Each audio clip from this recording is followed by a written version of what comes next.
Ազգային ժողովի հարգելի փոխոստնակ, հարգելի գործընկերներ, սիրելի հայրենակիցներ,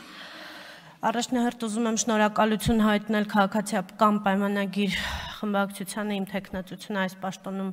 դիտարկելու առաջադրելու համար եւ ուզում եմ նաեւ շնորհակալություն հայտնել Արսեն Թորոս կարճ, բայց շատ ակտիվ աշխատանքի համար եւ արդյունավետ եւ նրան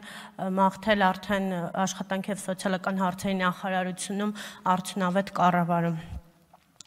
Հարգելի Տիկին Կյուրեղյան, ճիշտն ասած ես չէի ուզի անդրադառնալ այս խոսույթին, ես չէի ուզի անդրադառնալ այս հարցին, բայց դուք ինձ ստիպեցիք, որ ես անդրադառնամ այս հարցին եւ ես կանդրադառնամ, ես երբեք իմ աշխատանքային գործունեության ընթացքում չեմ խախտել բժշկական սուբորդինացիայի կանոնները, բայց ես այսօր կխախտեմ ձեր թույլտվությամբ իհարկե բժշկական սուբորդինացիայի կանոնները եւ կասեմ հետեւյալը։ Նախ առաջին հերթին որպես մանկավարժ դուք կասկածի տակ եք դնում միջին մասնագիտական կրթությունը, որին տիրապետում է 16500 բուժքույր Հայաստանի Հանրապետությունում եւ առանց որի, առանց այդ օղակի առողջապահությունը կաթվածահար օղակի կլինի, եթե չլինի այդ օղակը։ Բացի այդ, իսկ ով ասեց, որ բոլորը պետք է ունենան բարձրագույն կրթություն։ Մենք մի կողմից ուզում ենք միջին մասնագիտական կրթությունը բերել արդիականացնել ավելի շատ մարդիկ ունենան միջին մասնագիտական կրթություն, մյուս կողմից ասում ենք, որ պետք է բոլորը ունենան բարձրագույն կրթություն, այդպես ոնց է լինում, եւ արդյոք մեկը մյուսի հետ կապ ունի, որտեղ բարձրագույն կրթություն անցածները այլ գործառույթ են կատարում, միջին մասնագիտական կրթություն անցածները այլ գործառույթ են կատարում, բայց ես հիմա ձեզ կհիշեցնեմ բարձրագույն կրթություն ունեցած 10 էջանի կենսագրություն ունեցած մարդու իմիջիալուց ձեզ շատ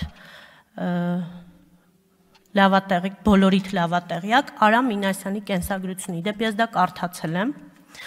Արամ Մինասյանը 30 տարի երևի եղել է Սուրբ Գրիգոր Լուսավորիչ բժշկական կենտրոնի տնօրենը եւ ես 18 թվականին մտել եմ այդ հիվանդանոց, ինչին եմ ականատես եղել, որ այդ հիմնարկը կարելի էր կոչել ամեն ինչ, բացի հիվանդանոցից։ Ինչ բառ ուզում եք գթեք, չգիտեմ, մարդկային գիտակցությունը, մարդկային երևակայությունը ինչքան կարող է անսահմանափակ լինել, ինչ ուզում եք գթեք, բայց ոչ հիվանդանոց, դա առողջապահական կենտրոն չի եղել։ Եվ 2.5 տարիների ընթացքում ես բավականաչափ աշխատանք եմ այնտեղ կատարել եւ դրա մասին կխոսեմ բոլոր այն մարդիկ, ովքեր դրան ականատես են եղել։ Այս փոքրիկ կենսագրությունը, ինչպես որ դուք նշում եք, այս փոքրիկ կենսագրության հետևում կանգնած է տարիների բազմաչարչար աշխատանք, գիշեր եւ ցերեկ, տարիների բազմաչարչար կրթություն, անընդհատ, շատ էլ որ ես չեմ գնացել բարձրագույն կրթական հաստատությունում ստանալու, բայց ես անընդհատ սովորել եմ, անընդհատ